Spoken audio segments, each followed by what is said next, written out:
ஆன்மீக அன்பர்களுக்கு அநேக கோடி நமஸ்காரங்கள். இன்னைக்கு நம்ம அறிவு சங்கமம் யூடியூப் சேனல்ல நாம எந்த மாதிரியான பக்தியை இறைவனிடம் செலுத்திக்கிட்டு இருக்கிறோம், எப்படி செலுத்தணும் அப்படிங்கிறத ஒரு சின்ன கதை மூலமா நம்ம தெரிஞ்சுக்கிடுவோம். அன்பர்கள் இந்த கதையை நிறைய இடங்கள்ல கேட்டிருக்கலாம். இருந்தாலும் இன்னைக்கு நாம சொல்றதையும் கொஞ்சம் கேட்டு பாருங்க. கண்டிப்பாக உங்களுக்கு நிறைய விஷயங்கள் பக்தியில புரியும்.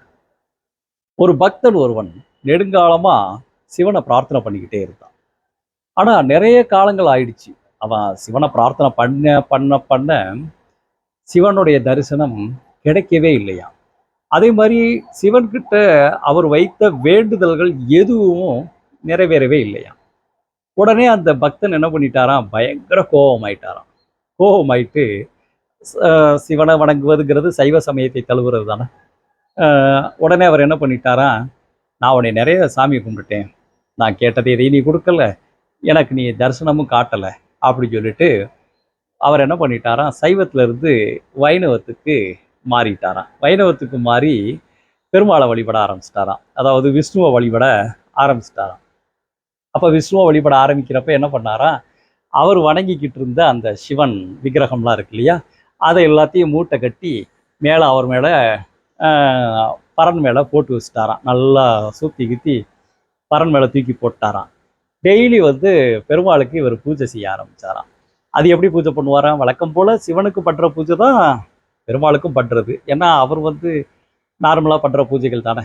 அதில் என்ன பண்ணுவார், சாம்பிராணி, ஊதுபத்தி, இந்த மாதிரி நிறைய நறுமணம் கமலம் விஷயங்கள் எல்லாத்தையும் பூஜையில் பயன்படுத்துவாராம். அப்படி பெருமாளுக்கு விஷ்ணுவுக்கு பத்தி சாம்பிராணிலாம் பொருத்தி உட்காந்து பூஜை பண்ணிட்டு இருக்கப்ப டக்குன்னு அவர் மனசுல ஒரு எண்ணம் வந்துச்சான், இங்கே நம்ம பொறுத்துற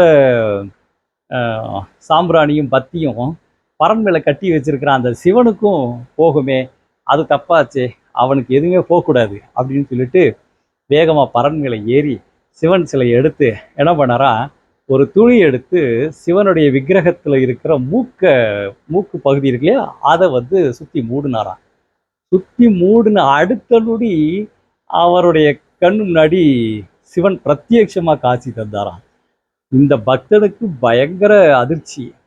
என்ன, இத்தனை நாளாக நான் உன்னைய சாமி கும்பிட்டேன், இத்தனை நாளாக நான் உனக்கு பூஜை பண்ணேன், ஆனால் இத்தனை நாளாக காட்சி தராமல் இன்னைக்கு நான் உன்னை எல்லாத்தையும் இழுத்து வச்சு நான் மூடி வைக்க போகிற நேரம் நீ காட்சி தர்றியே அப்படி சொல்லி கேட்டாராம். அப்போது சிவன் சொன்னாராம், இவ்வளோ நாளாக நீ இந்த விக்கிரகத்தை வெறும் சிலையாக நினச்சி தான் பூஜை பண்ணிக்கிட்டு இருந்த. ஆனால் இன்னைக்கு நீ என்ன பண்ண, இந்த சிலையில் நான் இருக்கேங்கிறத உண்மையாக நம்பி என்னுடைய மூக்குக்கு இந்த நறுமணங்கள் வரக்கூடாதுன்னு நீ அந்த துணியை வச்சு சுத்தின பார்த்தியா, இப்போதான் நீ உணர்ந்திருக்கிற நான் இருக்கேன் அப்படிங்கிறத. அதனால தான் நீ உணர்ந்த அந்த நொடி நான் உன்னோட கண்ணு முன்னாடி வந்துட்டேன்னு இறைவன் சொன்னான். இதுலேருந்து என்ன தெரியுது அப்படி கேட்டிங்கன்னா, நாம் கோயிலுக்கு போகிறோம், நம்ம வீட்டில் இருக்கிற பூஜை அறையில் இருக்கிற படங்களுக்கோ விக்கிரகங்களுக்கோ நம்ம பூஜை பண்ணுறோம்.